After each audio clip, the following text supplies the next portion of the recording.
Ya. Sí se ve, ¿no, chicos?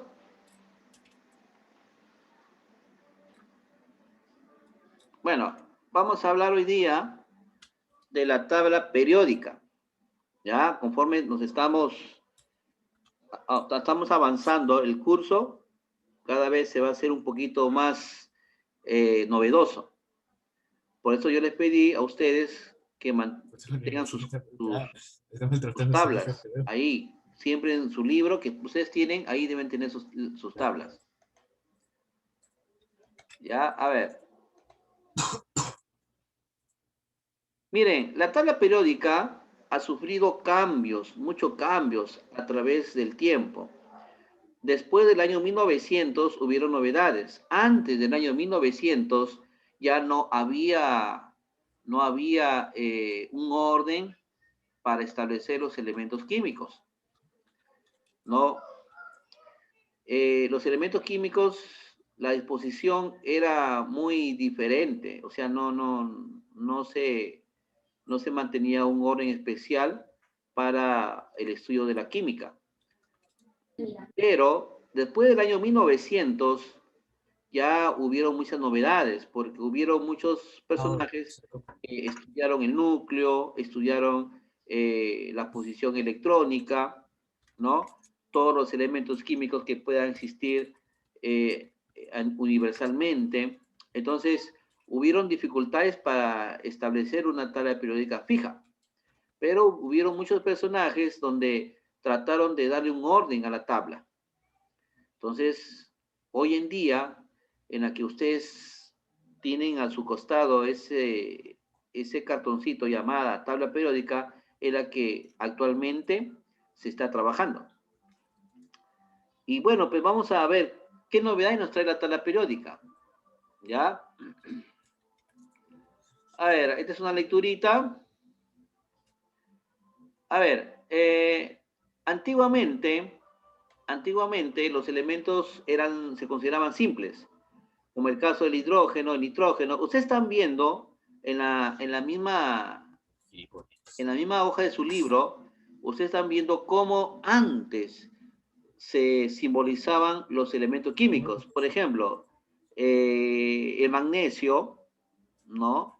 El hidrógeno, el fósforo, tenían signos diferentes, pero estos han sido transformados, ¿no? Muchas transformaciones ha habido a través del tiempo, ¿no? Entonces, vamos a ver quiénes han sido los personajes causantes de esta transformación. A ver, como ya se indicó anteriormente, ¿no? Como ya se indicó anteriormente, Proux. ¿Quién es Proux? Proux ordena los elementos químicos por tamaños atómicos, de menor tamaño a mayor tamaño, y siempre tomando como átomo inicial el hidrógeno, ¿no? Él fue el primero en decir que el hidrógeno es el elemento más pequeño que hay en todos los elementos universalmente. Luego él las clasificó de acuerdo al tamaño atómico, ¿ya? De menor a mayor tamaño atómico. ¿Quién fue? Fue Joseph Louis Proust, ¿ya? No se olviden, por favor. Luego, después vino Berzelius. Berzelius, pues, fue un personaje inclinada a la medicina, ¿no? Le gustaba mucho la ciencia, ¿no? Y también fue atraído por la química, ¿no? No solamente por la medicina, sino también por la química. Entonces, él dijo que los pesos atómicos de los elementos, ¿no? Tenían un comportamiento especial, ¿no? Uno de ellos es el peso atómico, ¿no? Entonces, él las clasificó de acuerdo al peso, no por el tamaño como lo dijo Proust, por el peso, ¿ya? Y como él vio pues que algunos elementos eran de acuerdo al nombre, él les puso un símbolo y estableció la simbología química de los elementos químicos. Entonces, él también, a través de experimentos, observó que habían elementos químicos que tenían mucha trascendencia a electrodos positivos y a los electronegativos. Entonces, él se profundizó al estudio de estos cuerpos que se consideraban simples, ¿no? Ya, entonces, ellos trabajaron en el laboratorio, ¿no? Tanto Proust como Berzelius, ellos trabajaban en el laboratorio tratando de buscar una explicación a lo que son los elementos químicos, ¿no?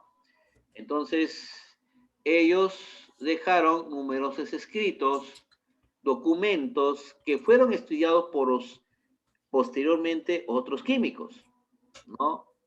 Uno de ellos fue Dobereiner, ¿no? Dobereiner, Johann Dobereiner, eh, también fue químico, profesor de química de una universidad, ¿no? Pero él se inclinó también por el tamaño atómico y por el peso atómico de sus anteriores colegas, ¿no? Se interesó. Pero él dijo que cada elemento, ¿no? Cada elemento eh, era el promedio aritmético de las masas atómicas de algunos de ellos. Por ejemplo, ustedes están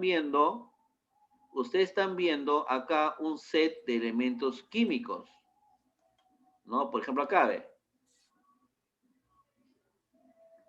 Entonces, él dijo que el peso atómico del que estaba en medio ubicado era el promedio de la suma aritmética del cloro con el yodo.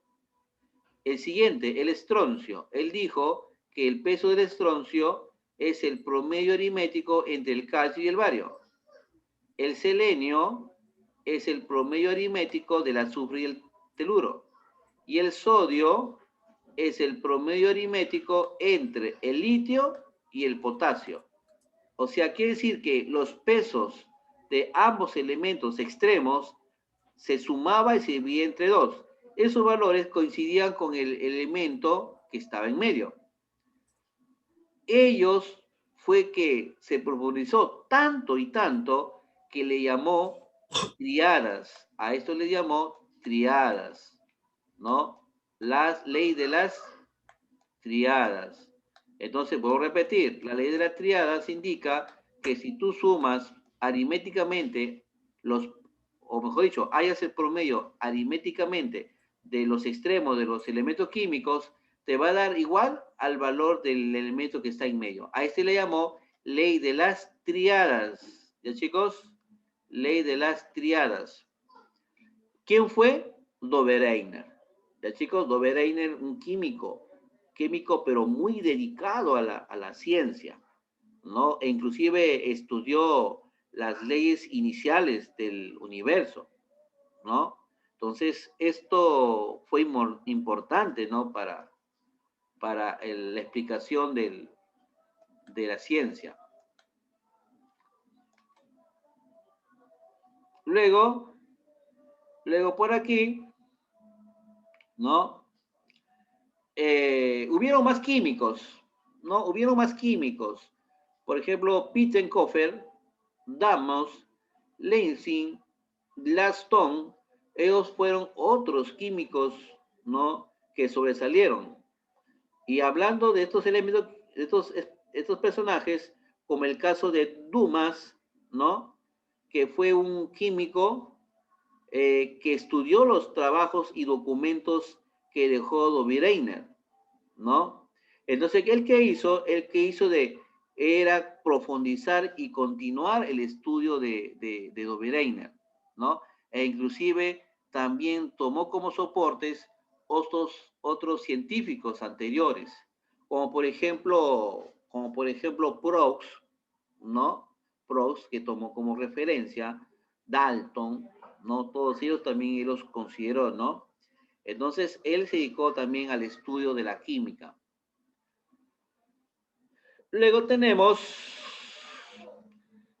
otro químico, ¿no? Que es Alexander Emil Biguyer, ¿no?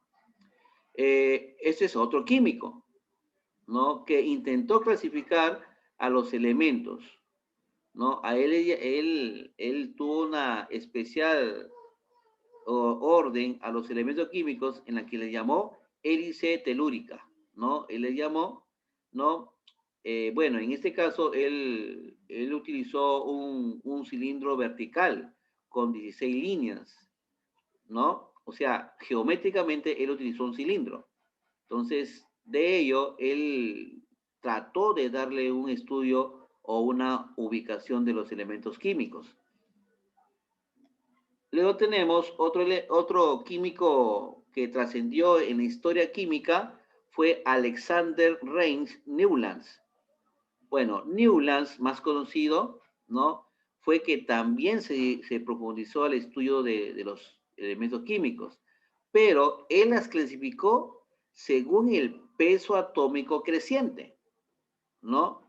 Y él indicó que el octavo elemento tiene propiedades similares al primero, ¿no? Por ejemplo, si un elemento ubicado vamos a suponer, ¿no? A ver, para que quede claro, si yo tengo un elemento A, luego tenemos un elemento B, luego un elemento C, un elemento D, un elemento E, un elemento F, vamos a suponer, un elemento G. A ver, ¿cuántos elementos van ahí? Tenemos 3, 4, 5, 6, 7. Ah, ya, falta uno. Y un elemento H. Miren, este es el primero, luego el segundo, este es el tercero, este es el cuarto, este es el quinto, este es el sexto, este es el séptimo y este es el octavo elemento, ¿no? Entonces, ¿él qué dijo? Él dijo que el octavo elemento, o sea, este elemento, con con el primero, perdón, con el primero, dice que estos elementos tenían propiedades muy, pero muy similares, ¿no? A esto les llamó la ley de las octavas. Newlands fue el que dijo, o predijo la ley de las octavas. Entonces, él inclusive se dedicó a la música. Él se dedicó, es un personaje que le gustaba mucho la música y las comparó con las letras musicales, ¿no? Eh, ¿cuántas, cuántas, ¿Cuántas notas musicales hay? A ver, ¿quién me dice? ¿Cuántas, Siete. ¿Saben cuántas notas? Siete. Siete, ¿no es cierto? Si tú cuentas, si tú cuentas del 1 hasta el 7, ahí acabó un tramo. Pero cuando comienza el otro, entonces está comenzando con la primera, son similares. Entonces él las comparó con las notas musicales, pero les llamó ley de las octavas. Newlands fue el que indicó la ley de las octavas, ¿ya? Entonces nosotros lo reconocemos por su buen trabajo que este personaje ha hecho. ¿Ya, chicos? Ya. Seguimos. Luego tenemos otro personaje, Meyer, ¿no? Julius Luther Meyer. Fue profesor de química, ¿no? Bueno, como otro químico, también se dedicó al estudio de los personajes anteriores, ¿no? Él, bueno, más que todo dio énfasis a todos los postulados anteriores y lo que él quiso hacer es que esto se lograra dar mucha importancia a través de la ciencia, ¿no? Entonces, él también intentó a dar una clasificación, ¿no? Que él las consideraba a base de sus valencias, ¿no? Porque todo elemento químico tiene valencias. Entonces, él intentó hacerlo, pero, ¿no? hubieron muchas novedades más que claro, no pues se desechó sus postulados, sino que se tomó como referencia para otros personajes que se dan continuación, como el caso de Mendeley, ¿no? Mendeley no fue un personaje, también fue un profesor de química, ¿no? Él pues se dedicó pues al profesorado, ¿no? Le gustaba enseñar, tenía sus alumnos, ¿no? Era un personaje muy exigente, ¿no? Dejaba tarea, ¿no? Me supongo. Pero bueno, ahí estamos. Él pues todo era laboratorio, full laboratorio, ¿no? Pero él sí trató de dar otra clasificación a los elementos químicos, ¿no? Y fue muy importante, ¿no? Entonces, este personaje, e inclusive escribió artículos sobre ello, ¿no? Ahora, él hizo esta clasificación, miren, observe, acá tenemos un cuadro donde él comparó un elemento químico con su respectivo valor, o sea, mejor dicho, con su respectiva masa. Cada grupo él las notificó con el número romano. Grupo 1, grupo 2, grupo 3, hasta llegar al grupo 8.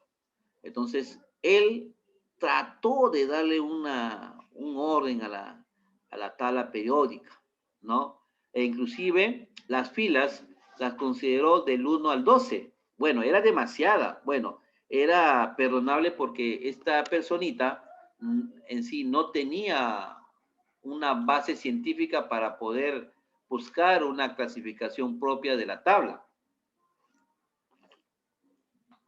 Entonces, eso fue lo que detalló, ¿no? Si usted me preguntara, profesor, ¿esa tabla sirve? Yo te digo que sí, sí sirve. ¿Por qué te digo? Porque si ustedes se dan cuenta, ahí están los elementos químicos con su masa atómica. Y la masa atómica ustedes lo van a necesitar para los siguientes bimestres que vamos a desarrollar. Siguiente, tiene grupo. O sea, con el grupo ustedes pueden formar funciones orgánicas o inorgánicas, ¿no? O sea, es una tabla bien ordenadita, pero si hay elementos desconocidos, como el caso de, a ver, por ejemplo, si yo digo, ¿dónde se encuentra el elemento actinio? Si ustedes van a tratar de buscar el elemento actinio, no está presente, no hay. Entonces, eso es lo que pasó todo. Este personaje hizo un orden bonito de los elementos químicos, pero aparecieron el elemento actinio, el elemento praseodimio, el elemento tulio. O sea, son elementos que aparecieron y ya no hubieron dónde ubicarlos. Entonces fue complicado hacer esto. Entonces, había una incógnita, pero fue el inicio de la formación de la tabla periódica en su sistema largo. Luego apareció Van der Broek, ¿no? Él trató, pues, de perfeccionar los conocimientos adquiridos por Mendeley, ¿no? Entonces, él se basó a todo relacionado a la carga nuclear del átomo. Él trató de clasificarlo con sus respectivas características, ¿no? Entonces, también apareció Moseley. Moseley ya dio un detalle un poquito más ordenado lo que hicieron los anteriores, pero lo que él sí dio, ¿no? Una importancia en que esta tabla periódica podría ordenarse por el número de protones o electrones de cada elemento. Es lo que él indicó. Entonces, él se reunió por parejas, ¿no? Por parejas, ¿no? Entonces, es así donde él al dar este orden, entonces la tabla periódica mejoró cada vez más, ¿no? Entonces, él también indicó que el hidrógeno y el helio no podrían tener una ubicación preciso en la tabla periódica. ¿Por qué? Por ejemplo, si ustedes se dan cuenta, el hidrógeno se encuentra ubicado, si ustedes miran su tabla periódica, el hidrógeno se encuentra ubicado en la primera columna de la primera fila, en la parte superior, perdón, en la parte superior. Pero antiguamente el hidrógeno estaba ubicado ahí. El hidrógeno estaba ubicado junto con los gases nobles, ¿no? Pero como se dieron cuenta que el hidrógeno tenía propiedades no, no similares al grupo de los gases nobles, entonces lo sacaron de ahí y lo pusieron en la primera fila. El helio también es para que salga. Lo que pasa es que el helio sí tenían mayor característica que los gases nobles. Por lo tanto, este se quedó allí, ¿no? Y así, él descubrió muchos casos, ¿no? Como por ejemplo el teluro y el yodo, el cobre y el níquel. Por ejemplo, el cobre y el níquel, ¿por qué él las unió por parejas? Porque los dos elementos son ferromagnéticos. Por eso que ahí faltaba el hierro, ¿no es cierto? El hierro.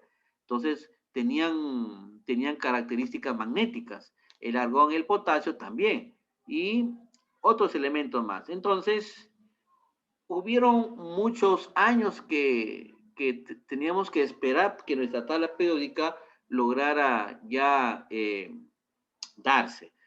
Si ustedes observan su tabla periódica, no sé si ustedes lo tendrán en sus manos, en la tabla periódica, en la parte central de abajo, ¿no? Hay elementos químicos que son muy complicados, inclusive hasta para leerlos, ¿no? Hay algunos elementos que inclusive están en blanco, ¿no? No hay una estabilidad como los elementos químicos que hemos visto. Entonces, ¿qué podemos decir? Que estos elementos químicos no están todavía dentro de la configuración universal, pero no significa que lo vamos a descartar, sino que queda allí. De repente, tendríamos que esperar unos 20 o 30 años más para que estos elementos químicos ya puedan ya trabajarse, ¿no? Como el caso anterior, ¿no? Estos elementos químicos, por ejemplo, en la parte inferior de de la fila horizontal hay elementos reactivos, ¿no? Hay elementos reactivos como el caso del torio, ¿no? También tenemos el actinio, ¿no? Los lántidos, o sea, hay muchos elementos radioactivos. Estos elementos radioactivos están abajo porque tienen diferentes características a las anteriores, pero hay elementos que dentro de esa fila están en blanco. Entonces, eso está en estudio todavía. Entonces, estos elementos, como les voy a repetir, pueden surgir esperando unas 2, 3 o quizás 4 décadas más, ¿no? Para nosotros darnos cuenta cuál es la utilización de estos elementos químicos. ¿Ya, chicos? ¿Alguna pregunta? A ver, por ahí, preguntas. ¿Alguna pregunta, chicos? Pregunten. No, profe, no.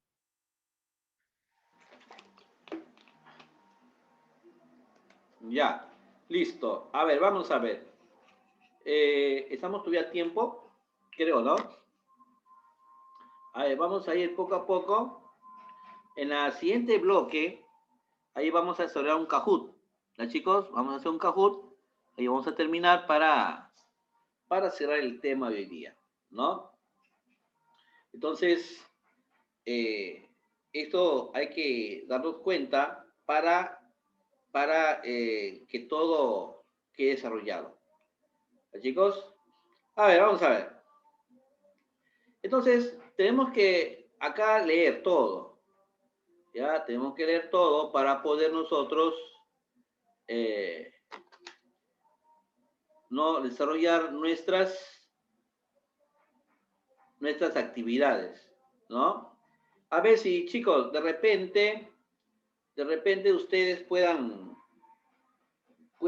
darles un tiempecito para que lean todos, ¿no? Pero, a ver, antes de comenzar la actividad, ¿quién de ustedes puede leer este párrafo? A ver, por favor, antes de realizar las actividades. Yo puedo, profesor. A ver, te escucho. Andrew, Bueno, a ver.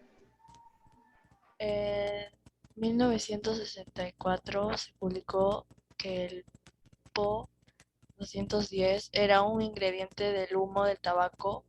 El PO 210 emite radiación alfa, que es una de las formas de radiación car carcinógena. Experimentos con animales mostraron que la inhalación de humo del tabaco era una causa de cáncer de pulmón en animales. Se cree que el PO 210 se deposita en las bifurcaciones bronquiales, resultando que hay dosis sustanciales de radiación alfa en los lugares donde los carcinomas aparecen con frecuencia. La radiación alfa también se ha demostrado que induce caminos de señales en células que no están directamente expuestas, el llamado efecto transeúnte. Las concentraciones medias del PO 210 en el tejido de los fumadores se ha observado que más del doble que las que son más del doble que las de los no fumadores. Se calcula que los fumadores de 1,5 cajetillas, 30 cigarrillos diarias, están expuestos a radiación como si fueran sometidos a 300 radiografías al año. Se ha calculado que el PO 210 es responsable del 1% de todos los cánceres del pulmón de los Estados Unidos. Como cada año se calcula que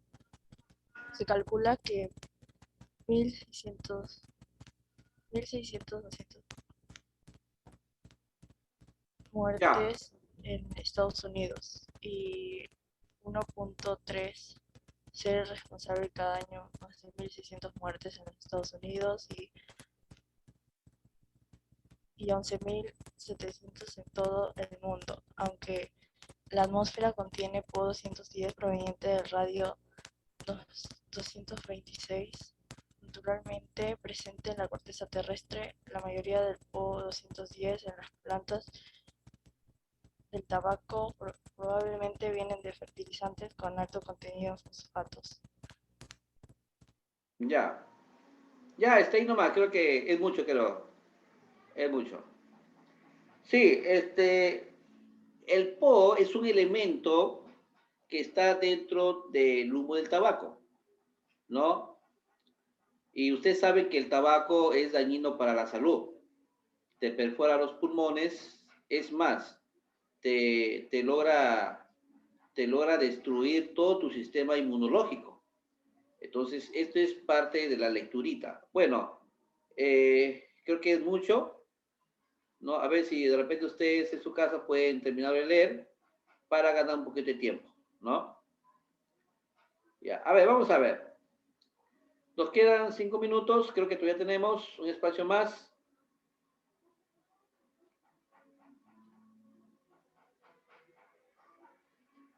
A ver, dice, página, página 118. A ver, chicos, ubíquense. Página 118, todos. Hay que hacer la práctica. Página 118. A ver, ¿me confirman?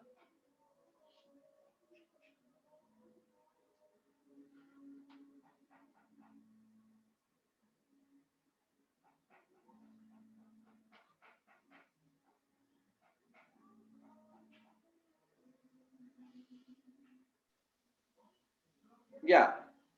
A ver, dice, explica las siguientes proposiciones. Uno, el primer elemento químico fue el oxígeno. A ver, ¿qué dicen? Falso. Falso. ¿Qué elemento químico fue? El hidrógeno. El hidrógeno, pues. Por eso que hay químicos que consideran que el hidrógeno es la madre de todos los elementos, ¿no? Ya, ahí pongan el hidrógeno. Dos, los elementos se ordenan por tamaños atómicos según Proust, ¿seguro? A ver, ¿qué dicen? A ver, Verdadero. Verdadero. verdadero, pues. Verdadero.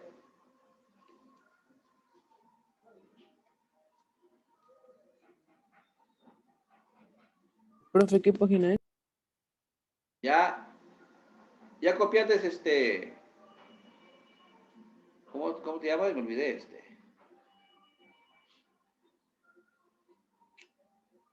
A ver, ¿me confirman si se atrasan, por favor? Yo, profe. Ya. 2. Ahí vamos a completar. Según la ley de, los elementos se ordenan de tal manera que el octavo elemento tiene las propiedades similares al primero. Uy, ya hemos hablado. A ver, ¿quién me dice? ¿Triadas? ¿La ley de las triadas? La ley de, Dos. ya lo hemos hablado, lo hemos hecho en el tópico. A ver, vamos a ver. Ley de triadas. Triadas. Están diciendo octavas. Revisa Las bien. octavas. No, ¿dónde está? Ya me perdía.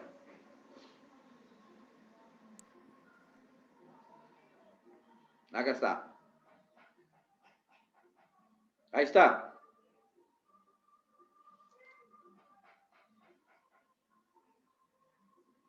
La ley de Newlands.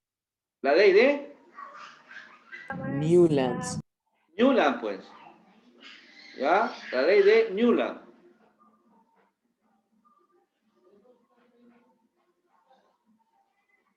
Los elementos se ordenan de... ¿Cómo se ordena?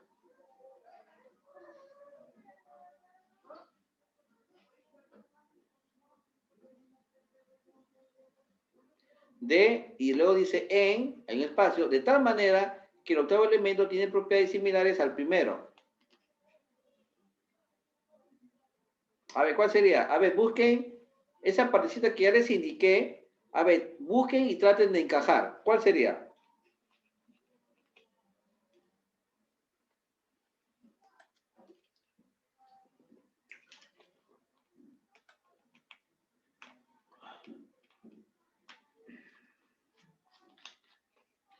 Ya, a ver, ¿qué sería, chicos?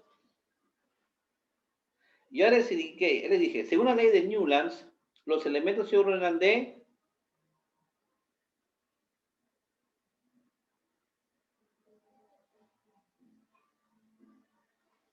A ver, ¿no pueden encajar, chicos? Tienen Profe, ustedes se ordenan Del de... más agudo, de la más ¿Cómo? aguda al más grave.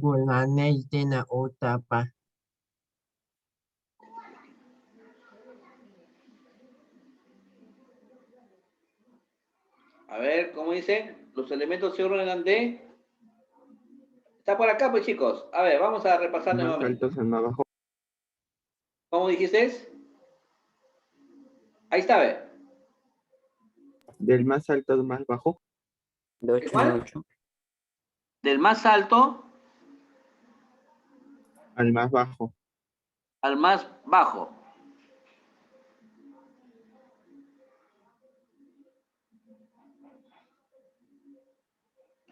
Profe, de 8 en 8. A ver, dice, los elementos, a ver, en orden creciente.